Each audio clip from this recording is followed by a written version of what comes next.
So in this next video, we're going to be speaking about electron dot diagrams and Lewis structures. So from electron configuration, we learned that valence electrons are held in the outermost shell of an element. And if we do the configuration of any element in any of these families, we will find that if they're in the same group, we're going to get the same amount of valence electrons for each of these elements depending on their family. So in this case, we know that family 1A will have 1 valence electron in its outermost shell, family 2A will have 2, family 3A will have 3, 4 will have 4, and so forth until we get all the way up to family 8A, which of course is noble gases, and noble gases already have their 8 electrons in their outermost shell. So this is where the octet rule comes into effect. And if we take an element, which I'm going to symbolize with letter X, we know that this element in its outermost shell wants to have a total of 8 electrons. Okay? So in this case, this would be the representation of a noble gas. It can be helium, neon, argon. It couldn't be helium. Helium only needs 2. But it could be all the other ones, neon, argon, krypton, xenon, which has 8 electrons on its outermost shell. And the octet rule says that we all want to have 8 electrons on our outermost shell, right?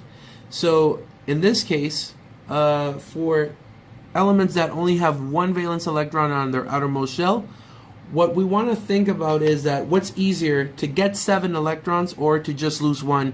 So in this case, it's easier to lose 1 and drop down to the next energy level, and that makes us have a +1 charge for elements in group 1A. Same logic applies.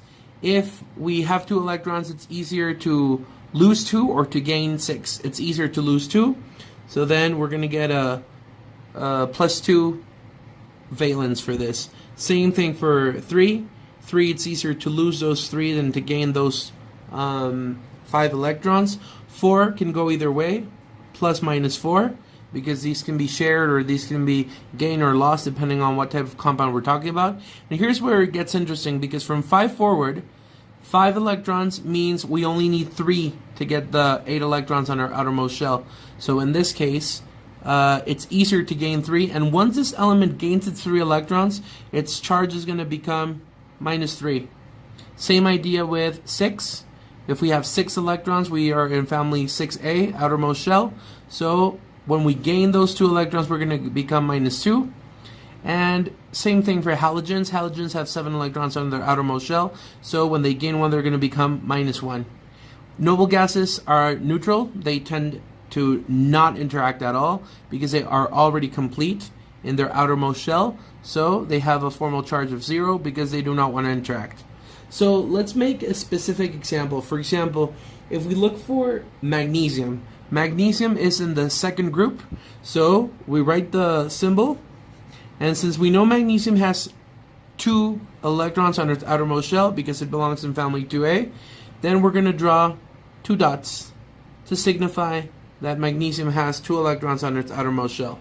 Let's take another example. Nitrogen.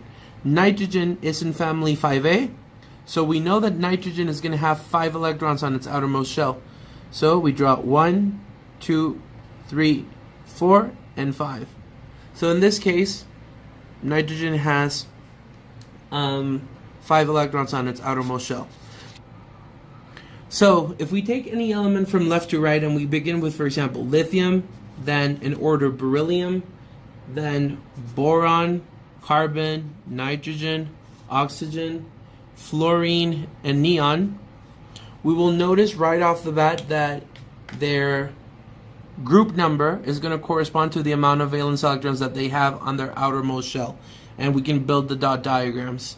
So lithium is going to have 1, beryllium is going to have 2, boron is going to have 3, carbon is going to have 4, and if you notice, I'm drawing them in a crisscross fashion because that way it's going to be easier to assemble the atoms together when we're eventually building a Lewis structure, right? So fluorine has 7, and then neon, of course, is going to have, since it's a noble gas, it's going to have its 8 electrons. So try to be very neat when you draw these. So I'm going to draw this in a bigger example. If I have neon, I know that I'm going to have 2 on top, 2 at the bottom, 2 on the left, and 2 on the right. And it's very important to be neat because that way it's going to be easier to complete any of the exercises with these elements. So let's take an example. For example, sodium is in the same family as lithium. So we can assume right off the bat that it's also going to have 1 dot because of its valence. And sodium has a positive 1 valence. That means that it has 1 electron to give away.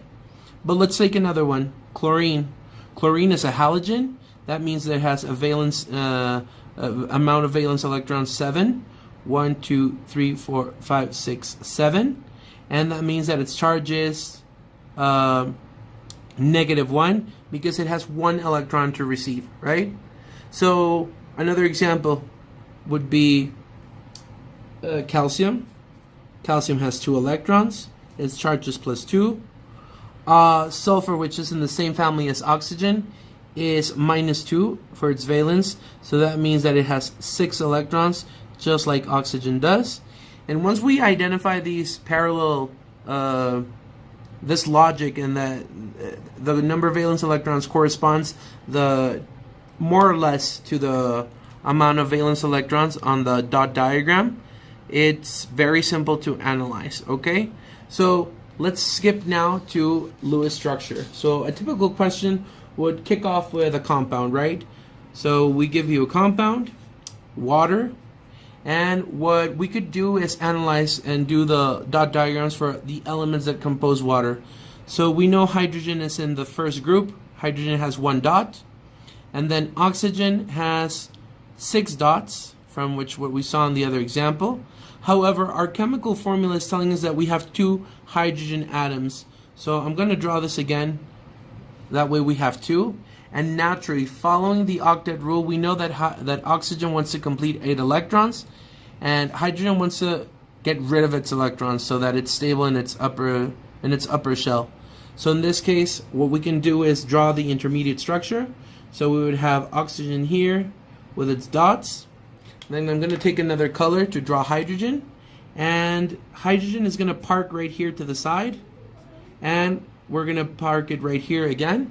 And I'm using different colors here, but another technique, if you're only using the same color pen, would be I draw dots for one element, and for the other element I draw little crosses to represent that those cross electrons belong to each hydrogen.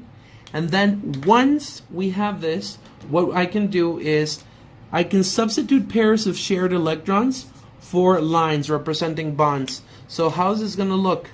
I draw my circle, not my circle, my oxygen with its 2 dots, and this pair that is shared is going to transform into a line that connects with hydrogen, and on this side, same idea. Hydrogen is going to connect. And remember, we cannot alter the number of electrons. We started off with 1, 2, 3, 4, 5, 6, 7, 8. So at the end, we have to have 1, 2, 3, 4, 5, 6, 7, 8. And here, remember, each line will count as a pair of electrons. So 1, 2, 3, 4, 5, 6, 7, 8. So it matches. Why did I have 2 hydrogen? Because the molecular formula told me that I have 2 hydrogens for every oxygen. Let's try another example. Another example would be the one we saw right now on the other page, which is sodium. Sodium has 1 dot. Then we have chlorine, and chlorine has 7 dots, right? So these are also a natural match. And remember, we can flip this, we can make it match, correspond together. So basically what's going to happen here is the sodium is going to give away its electron, and it's going to give it to chlorine. And as I said, remember, this is my intermediate structure. So at the end, what I can do is this pair of shared electrons is going to become one line connecting to Cl. And then we only need to fill in the rest of the electrons, taking into consideration that we do not want to exceed or stay below the number of original electrons we had. In this case, we had 1, 2, 3, 4, 5, 6, 7, 8. 1, 2, 3, 4, 5, 6, 7, 8. 1, 2, 3, 4, 5, 6. And this line counts as 2. So let's do another quick example with another element. We have a formula, carbon, and we have 4 chlorine atoms. So this compound is a covalent compound, carbon tetrachloride. And once again, we begin with carbon, which we know is in family 4A, therefore it has 4 electrons. And then chlorine, which is a halogen, chlorine has 7 electrons. But the formula is telling us that we have 4 chlorine atoms, so these have to exist somewhere, right? We have to draw them and we have to incorporate them into the Lewis structure. So in this case, what we have to figure out is which is going to be the central atom of my Lewis structure. And naturally, geometrically, what would make sense is for carbon to be right at the middle of that structure. So these 4 electrons can be shared with the chlorine, and let's try that out and see how it works. So I draw my chlorine around it, and then 1, 2, 3, 4, 5, 6, 7. 1, 2, 3, 4, 5, 6, 7. 1, 2, 3, 4, 5, 6, 7. 1, 2, 3, 4, 5, 6, and 7. Everybody's complete. All of them are sharing 8 electrons. This is my intermediate structure, and now the pairs of shared electrons, I can substitute them for lines. So I draw carbon in the middle, line, line, line, line, and then I just fill out what I'm missing. Chlorine with 6 electrons. Chlorine to the side with 6 electrons, very neatly organized. Chlorine with 6 electrons to the side, and another chlorine. And everybody's happy filling out their octet rule. Okay? Last example, just so that it's a little bit more clear, we can have another compound. The compound is ammonia, and again, nitrogen is in family 5. It has 5 valence electrons. Hydrogen is in group 1, so it has 1 electron, but we have 3 of them. So we draw it again, and again we need to predict what the central atom will be. In this case, it's going to be nitrogen. So we redraw it again with different colors, and then naturally hydrogen is going to give away its electrons because nitrogen wants them.